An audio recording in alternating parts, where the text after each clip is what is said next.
Salut à tous les cryptomanes, on se retrouve aujourd'hui pour Crypto Décrypte, l'actualité sur tout ce qui s'est passé la semaine dernière sur les cryptos. Dans cette vidéo, je vais commencer par vous parler du prix du Bitcoin, de l'Ethereum, on va analyser Total ainsi que Total 3 et en bonus XRP.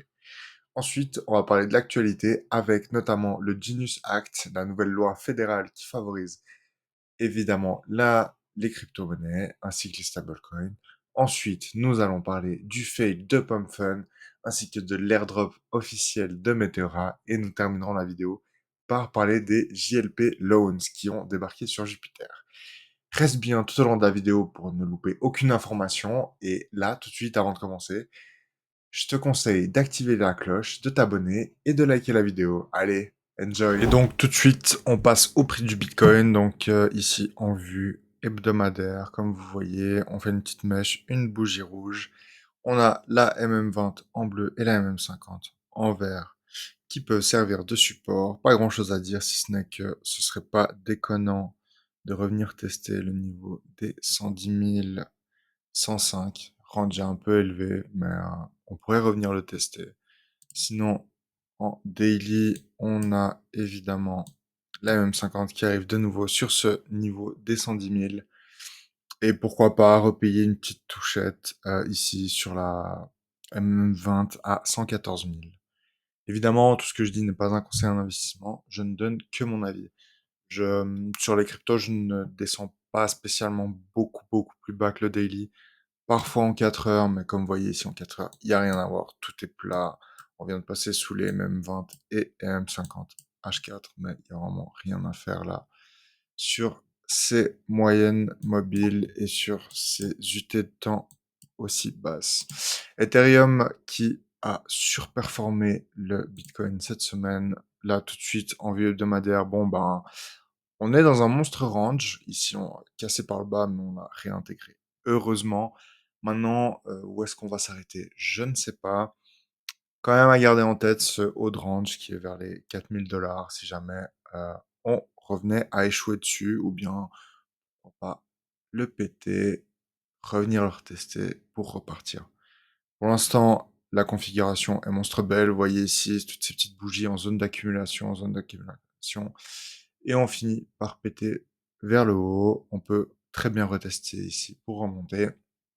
Franchement, à voir. Euh, on est un peu au milieu de tout, donc tant achat comme vente, c'est pas super bon là-dessus. Maintenant, on est en tendance haussière, donc évidemment, si on veut reprendre la tendance, on peut attendre gentiment la MM20 ou la MM50. Mais comme vous voyez, elle est à 3000 $, et puis la MM50, elle est encore à 2700 $. On est encore loin. Côté XRP, qui a aussi performé, on est sur des ATH. Évidemment, c'est totalement magnifique ce qui se passe sur la XRP. Rien à dire. Attendez des replis.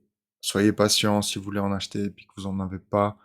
Moi, je laisse courir mon bag. J'ai pas spécialement l'intention de revenir dessus. Là, tout de suite en daily, ouais, 2,70 et encore. Je suis pas sûr qu'on les touche, donc je préfère pas acheter quand c'est à ce point-là vertical. Je préfère acheter quand c'est horizontal. Maintenant, ce genre de choses, j'aime pas trop toucher parce qu'on peut se prendre des portes de salle comme ici, grosse mèche, et après on revient. Et là, ça fait mal, on sait pas quand sortir vu qu'on est rentré au milieu de nulle part. Pour ce qui est de Total, donc Total, capitalisation du marché crypto avec Bitcoin et Ethereum, on est sur des ATH, on a une belle tendance de fond, là, ici vous voyez la ligne bleue, qui est soutenue, paf, on monte, on accumule, on monte, on accumule. Euh, Au passage, on notera le non-croisement haussier MM20, MM50 weekly qui a permis de relancer cette tendance. Ici, on est sur des ATH. Franchement, à voir ce qui va se passer. Fallait rentrer avant. Maintenant, c'est beaucoup trop tard sur certaines cryptos, surtout sur ce niveau-là. Je préfère payer si on confirme, je sais pas, cette bougie en weekly puis en mensuel, payer plus haut ou bien payer plus bas, mais pas payer au milieu comme ça, alors qu'on a pris on a pris quelques pourcentages quand même. Ouais, on a pris 30%. Je préfère attendre un petit peu, d'y voir plus clair. Là, tout de suite, si on passe sur Total 3, donc j'ai 3 niveaux bien définis globalement. On était en tendance baissière. passage, même situation qu'ici, hein. Petit shout-out à toi, Xavier. Donc, paf, tendance baissière, AQ pète, là, tendance baissière, on pète, on re-range ici, exactement comme ici. Et là, on est en train de péter. On arrive sur la zone d'ATH des 1 milliard où on n'arrive pas forcément à la péter. On a échoué une fois ici, une deuxième fois là. À voir si cette fois on arrivera à la casser. Moi, j'aime bien les configurations où ça pète, ça reteste et ça repart. À voir. En tout cas, je paye pas ici. Je préfère payer plus haut ou attendre plus bas. On a de nouveau ici une belle droite, plus ou moins soutenue. Voilà, c'était tout pour la petite analyse crypto et on va passer aux news. Il fallait bien évidemment que je vous parle du Genius Act, la toute première législation fédérale signée aux États-Unis le 18 juillet 2025, comme vous pouvez le voir ici à l'image. C'est un grand changement pour toute l'industrie de la crypto-monnaie, pour la simple et bonne raison que nous avons maintenant une législation plus ou moins claire concernant les stablecoins. Ce qui veut aussi dire que beaucoup plus de banques qu'actuellement vont commencer à émettre des stablecoins, tout simplement parce qu'elles auront les règles pour le faire. Concrètement, les banques ou les institutions financières peuvent maintenant émettre des stablecoins sans craindre d'autres répercussions telles que des sanctions. Pourquoi? Tout simplement parce que les règles sont claires, le cadre de jeu est défini et tout le monde peut participer en respectant les règles. Plus de clarté, plus de stablecoin. Oui, j'en suis convaincu. L'une des règles principales est la réserve que doivent avoir les banques ou les institutions financières concernant ces stablecoins. C'est-à-dire que admettons, pour 1 dollar de USDC, la banque doit avoir 1 dollar réel ou des bons du trésor ou autre chose qui correspondent à 1 dollar. Alors que traditionnellement, elle aurait utilisé tout simplement de la monnaie traditionnelle dite fiat. Nous y voilà, le fail de PumpFun. Alors qu'ils avaient rempli leur pre-sale en seulement 12 minutes, PumpFun a lancé son token le 14 juillet et je vous laisse voir par vous-même. Après un départ, un lancement plus ou moins réussi, le token n'a fait que de dump et est passé même en dessous des niveaux de pre-sale. Pourquoi?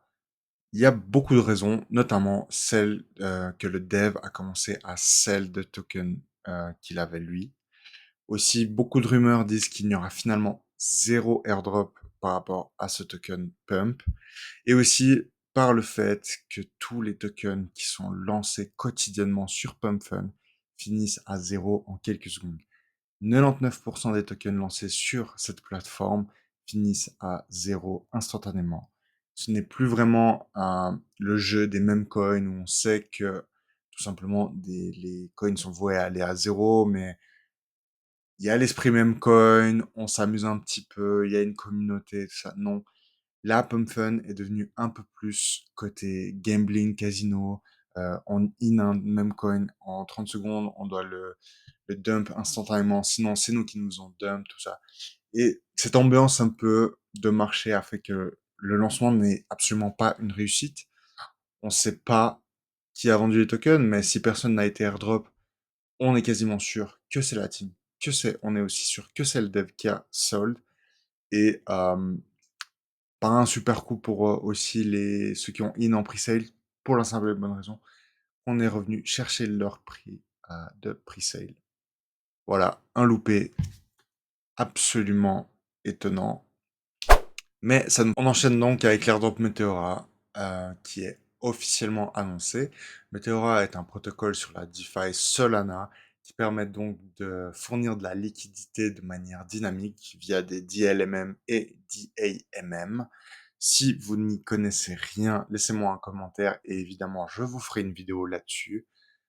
À l'instant, donc l'airdrop, le premier snapshot a été fait le 30 juin 2025 pour mettre fin à la saison 1 et actuellement, vous pouvez encore participer à l'airdrop via la saison 2. La différence majeure par rapport à la saison 1, c'est qu'en saison 1, tant les points que vous pouviez faire des points donc en gagnant des frais de transaction, mais aussi en apportant votre liquidité en value locked, donc apporter des Solana, des USDC, tout ça, ça vous faisait des points, donc 1 dollar locked, est égal à 1 point. Ici, maintenant, en saison 2, la seule manière de gagner des points, c'est grâce aux frais engendrés. Pour un frais, donc 1 $ de frais gagnés est égal à 1 point. Savoir que faire 1 $, il faut quand même apporter une certaine liquidité ou trouver des tokens qui ont pas mal de volume. Plus les tokens ont du volume en général, plus ça veut dire qu'ils ont été lancés récemment et donc ils sont volatiles, mais aussi les risques de perte sont élevés. Et les tokens, par exemple, comme la pool de liquidité, par exemple Solana, USDC, elle vous rapporte 0,05%, 0,2% en fonction des beans et tout ça. Mais ça veut dire que c'est un peu plus long comme processus. Soit vous avez beaucoup de liquidité, soit vous partez sur une stratégie un peu plus risquée, mais qui peut vous faire gagner des frais de transaction et donc plus de points pour l'airdrop en 2025. Pour continuer sur Meteora et son airdrop, donc on a la saison 1 et la saison 2. Tout est expliqué par Sojo, co-founder de Meteora, qui revient d'un burn-out et qui revient en pleine forme en annonçant officiellement l'airdrop, même si on était quasiment sûr qu'il y en aurait. Vous trouverez tous les détails ici, mais je les ai déjà plus ou moins survolés évidemment. Et aussi, suivez-le sur Twitter, parce qu'évidemment, il lâche plein d'insides et d'infos qui ne sont pas encore dites partout, répandues partout. Et quoi d'autre pour finir cette vidéo, si ce n'est de parler du nouvel annoncement de Jupiter. Jupiter, c'est mes favoris, c'est mes chouchous sur Solana. Je n'adore que ce protocole et je n'utilise pratiquement que ce protocole. Ils ont donc annoncé JLP Loan. Donc JLP Loan, comme vous voyez ici, avec un taux d'emprunt à 3,5%. Comment ça se passe? Donc, vous déposez des JLP et en fonction des JLP que vous déposez, vous pouvez emprunter de l'USDC. D'accord? Euh, Ils ont un meilleur taux, typiquement que Camino pour l'instant. Ils ont mis un peu plus de sécurité en place. Il faut savoir que j'ai déjà fait une vidéo sur le JLP, mais pour ceux qui ne sont pas au courant de ce qu'est le JLP, il y a toute la documentation ici.